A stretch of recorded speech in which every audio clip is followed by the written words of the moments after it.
It's great to see such a big crowd here, and for a very special occasion as we celebrate this legendary culinarian and author and television personality and so many other things. So Anthony Bourdain graduated from the CIA in 1978. We're going to celebrate Anthony today.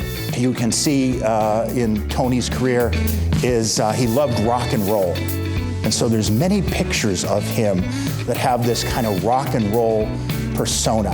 So there he is, and he loved these like scimitar knives, scabbards, this pirate ship kind of idea of a kitchen that he cultivated.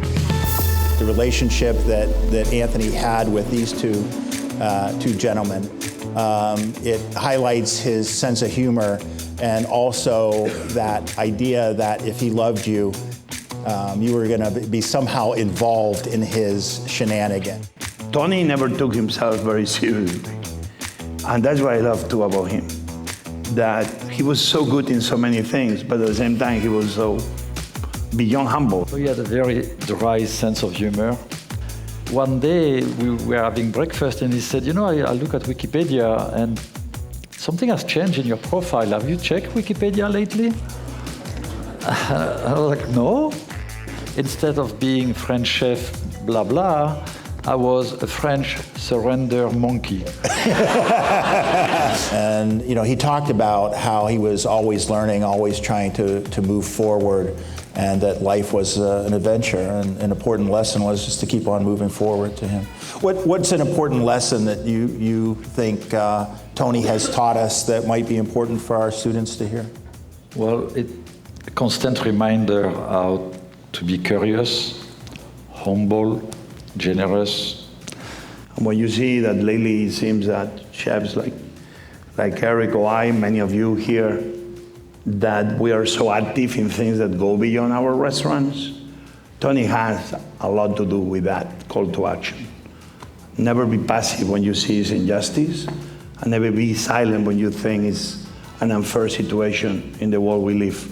Because if not, we are also the reason of why this thing keeps happening. I'm delighted that you're all here to help us celebrate Anthony Bourdain, an alumnus, a friend of the CIA, and one of the most influential voices of our time. And just a special, special guy. Just a dear and special person. We struggled a little bit to keep his name relevant and to make sure that what Tony had done and what he wanted to do in terms of inspiring us will continue. When we all decided that here will be the best place to keep memories of Anthony and keep his legacy, I called Dr. Ryan and we had a discussion, and I was so happy that you were so enthusiastic. And the scholarship is the best thing that we can do to send young people, students that are interested in discovering the world abroad. I never saw somebody that in such a simple way gave voice to the voiceless. And that's what Tony has given us. That's a gift I know I will take forever with me, and I know many of you will.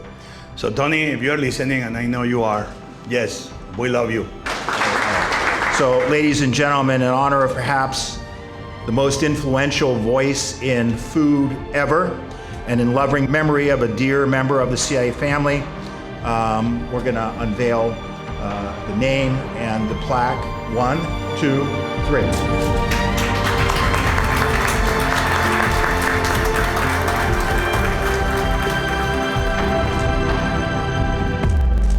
And now please join us in watching Les Halles D'Anthony Bourdain for the first time.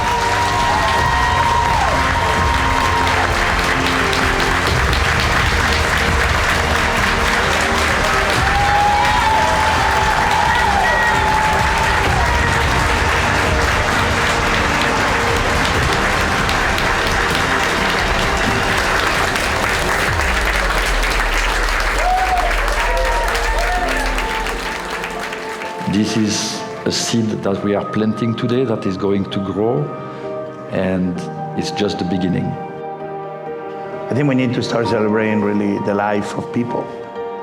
And we need to remember that a piece of them always is with us. And I know a piece of Tony is always going to be with us.